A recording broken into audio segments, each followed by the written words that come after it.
Hey everyone, so today I want to talk about a brand that unfortunately stayed in the shadows, BMW and Mercedes-Benz, for too long, and I think it's a time for this brand to step out and kind of show itself to the world, which it already has, but still I know what's missing from it.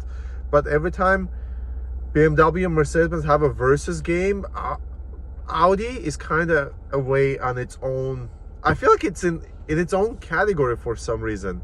So I want to talk about Audi a little bit. Specifically, I'm going to talk about Audi S5 and S4 later, but what's the first thing that comes to your mind when you hear four-wheel drive system, when you hear Audi? Quattro. So I want to tell you guys, so we had an Audi Q5. And that car, I was like, okay, you know what? Let's take it off-road. So my friend had a Rivian pickup truck. I think it's RT1, sorry, I don't remember the name exactly. So we're like, okay, let's take it off-road. I want to see what this car is capable of. Yeah, it doesn't have the proper tires, it doesn't have the proper suspension, nor it's designed for off-road, but let's give it a try. It's always fun, you know, like you go to the off-road places, you see all these lifted Jeeps and Tacomas, Sequoias, and you come with a little Audi 4-cylinder crossover, and everyone's like, what the hell is this guy doing? Like, what does he think is gonna happen? So we decided to take it to off-road, and I'll tell you guys, this car, Audi Q5 Quattro, has performed so well. I have videos on my channel, but I'll add a video to this video so you can see how good this car is. The Quattro system, before I get there, Audi Q5 has an off-road mode, which also turns off the traction control, and then ABS in the Quattro for all-wheel drive system will lock up the wheels that don't have any traction or up in the air if you're going on a 3-wheel or 2-wheel type of a course. And that car did surprise me.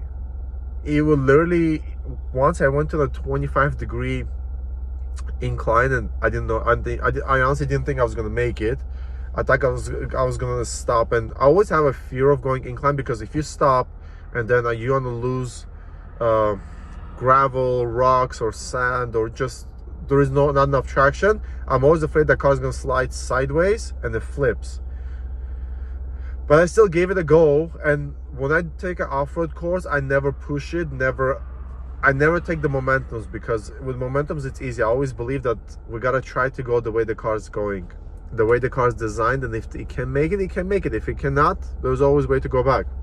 So that car climbed the hill, 25-degree incline. I was shocked, and it wasn't asphalt, trust me, I was off-roading, so it was just dirt pretty much.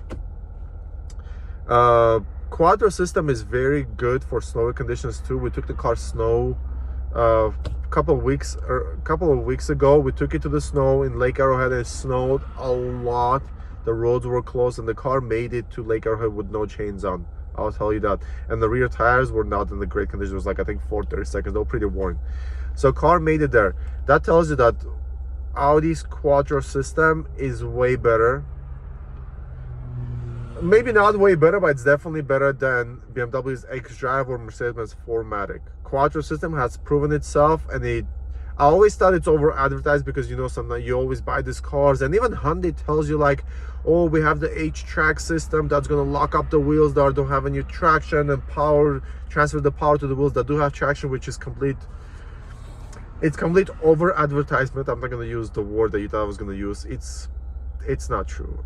Like, those cars don't have great four-wheel drive system, and it's not even close to what Audi is capable of. And Audi started implementing Quattro system in all of their cars.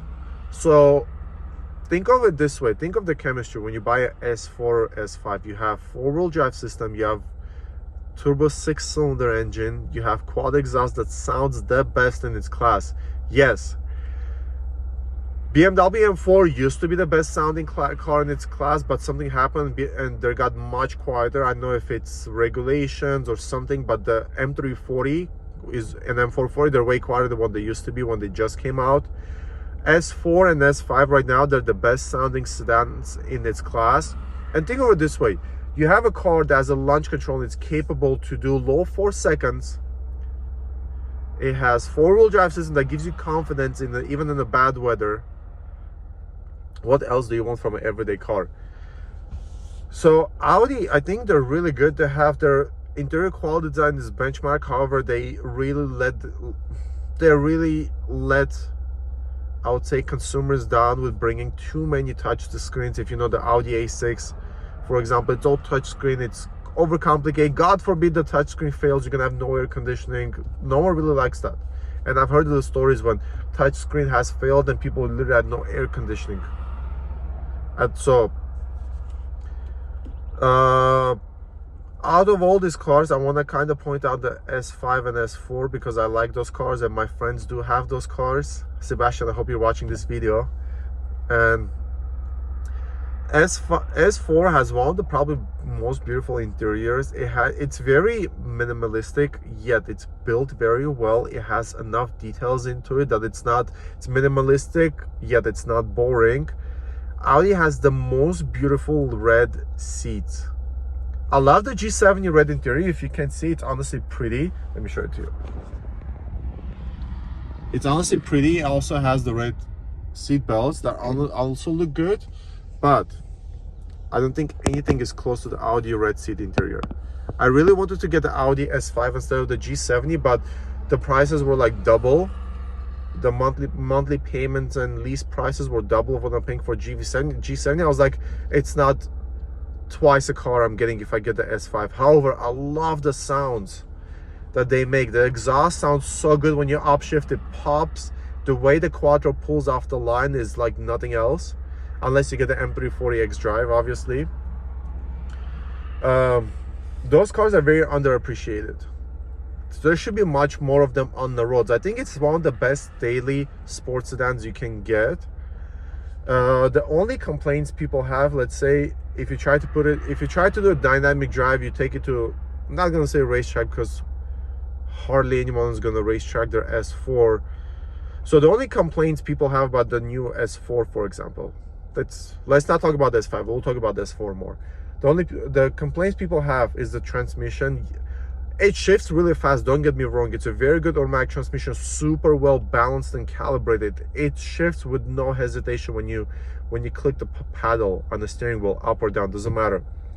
However, the previous generation had I think it's their in-house design dual clutch, which is DSG transmission.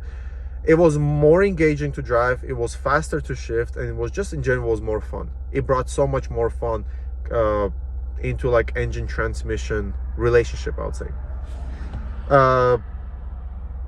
Steering wheel, however, the car feels a little numb in the front end, which listen, yeah, it's Quattro system, but the S4, it used to be a front wheel drive Audi, so the car is still going to be front wheel drive biased. So on the turns, on the sharp turns in the back roads and the canyons, when you try to push it, it's still going to act like a front wheel drive car. It's understeers and the steering wheel feels kind of numb. So those are the only minuses. So this is why Audi S4 is not going to be, it's not going to compete with cars like C43, M340 or G70. It's probably going to be on its own kind of the best sport fun daily driving car. That's all it is about. Sometimes, yeah, if you want to hit the back roads after work, you may, but if you want to just get up and go for a fast driving in the back roads and have fun, it's not the car you expect it to be, because unfortunately the handling isn't really there. But what I love about that car, the sound, the look, the interior quality is probably the benchmark for everyone, especially for Mercedes-Benz. The C43, the interior is not as good. However, mentioning the S5, my favorite part about S5 is the trunk. Have you guys ever opened the trunk on the S5? The whole glass opens with the trunk. In Europe, they call them liftbacks. Over here, I don't know, some people call them sedans, some people call them hatchbacks for some reason, which that car is not a hatchback. Golf is a hatchback. S5 is not a hatchback. So it's like a liftback. You open the whole thing and you have the whole room, and the car it feels so roomy inside, feels just perfect for any road trips, family car that you can fit probably 2 car seats. You can put 3 strollers in the trunk. It's cool.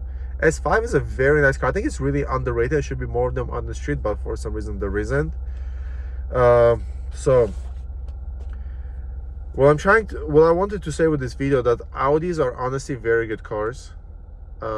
they feel much faster than they are because the Quattro system, and it pulls off the line really fast, and then they deserve more respect and more love from car communities. And I hope for the future they improve the way the car is handled, because S4 and S5, they need an improvement for the front end grip. But overall, the great cars. I would love to own one for daily driving to have fun, but as a person that takes his car to the canyon like once every 2 weeks, that would be a question to me. So thanks for watching, guys. Again, I appreciate, by the way, I appreciate all the support, or the likes, all the comments and everything. You guys help me grow my channel. Thank you so much for that, and there's more and more coming. More and more videos are coming. I'm honestly very excited for this. Thank you.